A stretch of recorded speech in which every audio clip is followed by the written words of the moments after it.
old man at the town pub warned me not to take the job. He said Harrow Hill Manor wasn't a place for the living, but I needed the money. And a 2-week gig as a caretaker for an empty, isolated mansion seemed like a paid vacation. I laughed it off, told him I wasn't afraid of ghost stories. I should have listened. The first few days were peaceful, almost boring. The house was a masterpiece of decaying grandeur, with dust motes dancing in the slivers of sunlight that pierced the grimy windows. My routine was simple: sweep the floors, dust the furniture, check the pipes. The silence was absolute, a thick, heavy blanket that smothered all sound. At night, it was so quiet I could hear my own heartbeat, a frantic drum against the stillness. It started on the 4th night. I was in the library, a vast chamber lined with books that smelled of leather and age. I just finished my rounds when I heard a faint, melodic humming. It seemed to come from upstairs, from the long, dark corridor of the West Wing, a section of the house I'd been explicitly told to avoid. The previous owner, a recluse named Mr. Blackwood, had kept those rooms locked. His instructions were clear. The West Wing was off limits. Curiosity, that foolish human trait, got the better of me. Flashlight in hand, I made my way to the grand staircase. The wooden steps groaned under my weight, each creak echoing like a gunshot in the oppressive silence. The humming grew louder as I approached the West Wing, a lullaby that was both beautiful and deeply unsettling. It was a woman's voice, soft and sorrowful. The door to the West Wing was locked, just as the instructions said.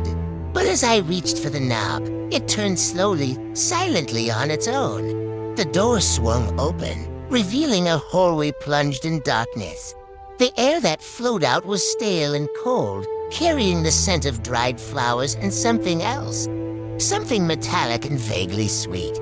The humming was coming from the end of the hall, from the last room on the left. My hand trembled as I shone my flashlight down the corridor. Portraits of the Blackwood family lined the walls, their painted eyes seeming to follow my every move. They were a stern-looking bunch, their faces pale and joyless. I walked slowly, my boots scuffing against the polished floor. The humming stopped the moment I reached the door. Silence rushed back in, heavier than before. I pushed the door open. It was a child's nursery. A rocking horse stood frozen mid-rock in the center of the room. A collection of porcelain dolls sat on a shelf, their glass eyes staring blankly into the darkness. A thick layer of dust covered everything except for a small, ornate music box on a bedside table. It was open. As I stepped inside, the door slammed shut behind me. I spun around, yanking on the knob, but it was locked tight. Panic seized me. I was trapped. Then, the music box began to play on its own. The melody was the same as the humming, a gentle tune that now filled me with a primal dread. The temperature in the room plummeted. I could see my breath misting in the air. A soft weeping started, coming from the corner of the room near the rocking horse. I aimed my flashlight, its beam cutting through the gloom. There was nothing there, but the weeping grew louder, filled with a despair that chilled me to the bone. It sounded like a young girl. Suddenly, the rocking horse began to move, slowly at first. Then faster and faster, its wooden frame creaking rhythmically. The dolls on the shelf turned their heads in unison, their dead eyes fixing on me. I screamed, backing away, until my back hit the cold wall. I fumbled for my phone, but there was no signal. Of course there wasn't. The weeping stopped, replaced by a single whispered word that seemed to come from all around me. Play. The rocking horse stopped. The dolls' heads snapped back to their original positions. The room fell silent again, except for the tinkling music box. My eyes darted around, searching for an escape. The windows were boarded up from the outside. I spent what felt like hours in that room, my fear a living thing clawing at my throat. The whispers would start and stop, taunting me. Play with us. Why won't you play? Sometimes I'd feel a cold touch on my neck or a tug on my sleeve.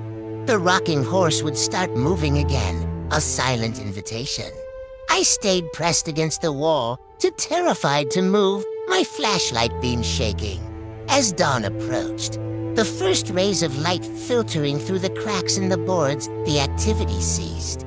The music box fell silent. The air warmed. And then I heard the click of the lock. The door creaked open. I didn't hesitate. I scrambled out of the nursery, sprinted down the hall, past the judging eyes of the portraits, and didn't stop until I was outside on the overgrown lawn, gasping in the morning air. I didn't collect my things. I didn't even lock the front door.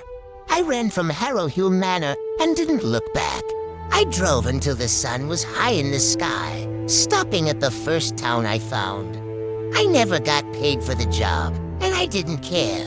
I later learned the story of the Blackwood family from online archives. Mr. Blackwood had 2 children, a boy and a girl. One winter, the girl, Elara, fell ill and was confined to her nursery. She died alone in that room while her parents were away on business. Her spirit, they say, never left. She just wants someone to play with in the silent rooms of Harrow Hill. She's still waiting. And sometimes, on quiet nights when the wind is just right, I think I can still hear her humming that terrible, sad lullaby. If you enjoyed the silent rooms of Harrow Hill, don't forget to like, comment, share, and subscribe for more spine-chilling horror stories. Your support keeps the darkness alive and the stories coming every single week. Sleep well, if you can.